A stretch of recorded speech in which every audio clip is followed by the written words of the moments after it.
Praise the Lord. வாழ்வை வளமாக்கும் தேவ வார்த்தை 1 சாமுவேலின் புஸ்தகம் 1ஆம் அதிகாரம் 20ஆம் வசனம். சில நாள் சென்ற பின்பு அன்னாள் கர்ப்பவதியாகி ஒரு குமாரனை பெற்று கர்த்தரிடத்தில் அவனை கேட்டேன் என்று சொல்லி அவனுக்கு சாமுவேல் என்று பெயரிட்டாள். கிறிஸ்துவுக்குள் பிரியமுள்ள அன்பான நியூ ஹோப் அசெம்பிளி சபையின் விசுவாசிகளுக்கும் மற்றும் வாழ்வை வளமாக்கும் தேவ வார்த்தை சப்ஸ்கிரைபர் ஒவ்வொருவருக்கும் இயேசு கிறிஸ்துவின் நாமத்தினாலே அன்பின் வாழ்த்துக்கள்.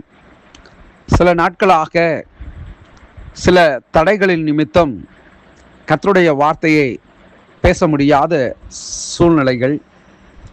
கர்த்தர் இந்த நாட்களிலே சில காரியங்களை வெளிப்படுத்தி அவைகளுக்காக தேவனுடைய சமூகத்தில் காத்திருந்து தேவன் அவருடைய சித்தத்தையும் அவருடைய வழிநடத்துதலையும் இன்னும் ஸ்திரமாக என்னிலே அவர் செயல்படுத்தி கொண்டிருக்கிறபடினாலே இந்த நாளிலே இந்த தேவனுடைய வார்த்தையை மறுபடியும் உங்கள் மத்தியிலே பேச ஆசைப்படுகிறேன்.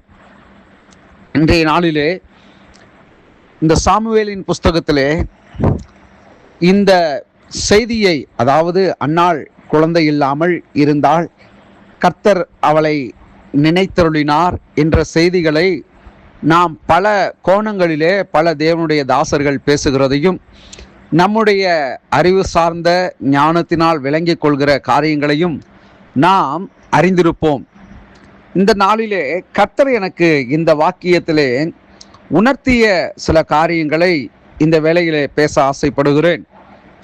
சில நாள் சென்ற பின்பு என்று இந்த வசனத்திலே 20வது வசனத்திலே சொல்லப்பட்டிருக்கிறது. நாம் ஜெபித்தோம், கர்த்தர் அன்னாளுக்கு கர்த்தர் குழந்தையை கொடுத்தார். அவள் நீண்ட நாட்களாக குழந்தை இல்லாமல் இருந்தால் கர்த்தருடைய சமூகத்திலே அழுகையை அவள் ஊற்றிவிட்டாள் என்றெல்லாம் நாம் கேள்விப்பட்டிருக்கலாம். ஆனால் கர்த்தருடைய சித்தம் என்னவென்று இந்த வசனத்தை வாசிக்கிற பொழுது அறிந்து கொள்ளலாம். 1ஆம் அதிகாரத்திலே 3ஆம் வசனத்திலிருந்து நாம் பார்க்கிறோம். 13ஆம் வசனத்திலே இப்படியாய் சொல்லுகிறது. அவள் தேவனுடைய சமூகத்திலே முணுமுணுத்து கொண்டிருந்தாள். அதாவது அவளுடைய உதடு அது அசைந்து கொண்டிருந்தது. அவளுடைய இருதயம் மனக்லேசத்தினால் நிறைந்திருந்தது என்றெல்லாம் சொல்லி நாம் பார்க்கிறோம்.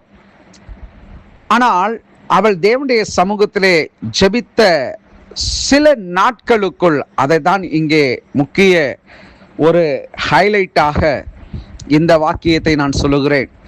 சில நாள் சென்ற பின்பு அன்னாள் கர்ப்பவதியாகி என்று சொல்லப்பட்டிருக்கிறது அல்லவா?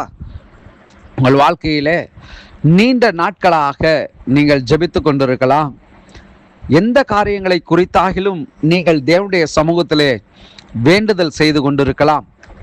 நீங்கள் ஒருவேளை இப்படியாக கூட உங்கள் விசுவாசத்திலே சோர்ந்து போய் காணப்படலாம். இத்தனை ஆண்டுகள் நான் ஜெபித்தேனே, இதற்கு பதில் இல்லையா என்று சொல்லி நீங்கள் வேதனைப்பட்டு கொண்டிருக்கலாம். இந்த நாளிலே இந்த வார்த்தையை சற்றே நீங்கள் ஆராய்ந்து தியானித்து பாருங்கள். சில நாள் சென்ற பின்பு என்கிற இந்த வார்த்தையை பிடித்து கொள்ளுங்கள். உங்களுடைய ஜெபத்திற்கு தேவன் பதிலை கொடுக்கிறவராய் இருக்கிறார். உங்கள் விண்ணப்பத்திற்கு அவர் பதிலை கொடுக்கிறவராய் இருக்கிறார்.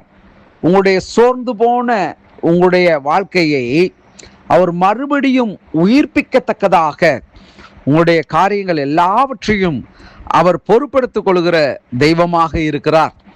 தேவனிடத்தில் கேட்ட எவரும் பெற்றுக்கொள்ளாமல் போனதே இல்லை. நாம் நினைக்கலாம், காலதாமதம் ஏன்? நான் இத்தனை ஆண்டுகள் ஜெபித்து கொண்டிருக்கிறேனே, எனக்கு ஏன் இந்த காரியங்கள் வாய்க்கப்படவில்லை என்று சொல்லி நீங்கள் வேதனைப்பட்டு கொண்டிருக்கலாம். ஆனால் இந்த வேத வார்த்தையை மறுபடியும் உங்கள் உள்ளத்திலே நீங்கள் பதித்து வையுங்கள்.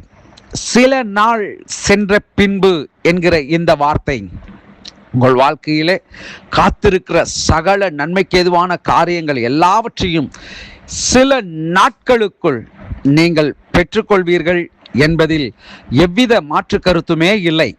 உங்கள் வாழ்க்கையிலே தேவன் வாக்குத்தத்தங்களை அவர் கொடுத்திருக்கிறார். அந்த வாக்குத்தத்தங்கள் ஒன்றும் நிறைவேறாமல் போவதே இல்லை. அந்த வாக்குத்தத்தங்கள் எவ்வளவு உண்மை என்பதையும், அந்த வாக்குத்தத்தங்கள் உங்கள் வாழ்க்கையில எப்படி நிறைவேறுகிறது என்பதையும் உங்கள் கண்களே அவைகளை காணும். ஆகவே இந்த நாளிலே நீங்கள் எந்த காரியத்தை குறித்தாகிலும் தேவனுடைய சமூகத்திலே வேண்டுதல் செய்து நிறைவேறவில்லை என்று சொல்லி சோர்ந்து போகாதீர்கள். நிச்சயம் தேவனாகிய கர்த்தர் உங்கள் வாழ்க்கையிலே அவைகளை நிறைவேற்ற வல்லவராயிருக்கிறார். ஜெபிப்போம். நல்ல தகப்பனே, நாளுக்கு அற்புதங்களை செய்த தேவன், இந்த வார்த்தை கேட்கிற தேவ பிள்ளைகளுக்கு அவருடைய விண்ணப்பங்கள் எதுவாக இருந்தாலும், ஒருவேளை புத்திர சந்தானத்திற்காக, குழந்தை பாக்கியத்திற்காக காத்திருப்பார்கள் என்று சொன்னார். கர்த்தர் ஒரு அற்புதத்தை செய்வீராக. தொழில் ரீதியாக ஆண்டவரே, வேலை வாய்ப்பு நிமித்தம் ஆண்டவரே ஸ்தோத்திரம், காத்திருக்கிற பிள்ளைகளுக்கு அற்புதங்களை செய்வீராக. திருமண காரியங்களுக்காக ஆண்டவரே காத்திருக்கிற பிள்ளைகளுக்கு அற்புதம் செய்வீராக. எவ்வளவு உழைத்தாலும் விருத்தி இல்லாத ஒரு வாழ்வு என்று சொல்லி சோர்ந்து போயிருக்கிற பிள்ளைகளுக்கு அவருடைய வாழ்க்கையை நீர் விருத்தியடைய செய்வீராக. எல்லா வித ஆசீர்வாத நன்மைகளை தேவனாகிய கர்த்தர் நீர் இந்த வார்த்தை கேட்கிற ஒவ்வொரு பிள்ளைகளுக்கும் நீர் தந்து அபரிவிதமாய் ஆசீர்வதிக்கும்படியாக நான் ஜெபிக்கிறேன். கிறிஸ்து இயேசுவின் நாமத்தில் ஒப்பு கொடுத்து ஜெபிக்கிறேன், எங்கள் ஜீவனுள்ள நல்ல பிதாவே. ஆமேன், ஆமேன். God bless you.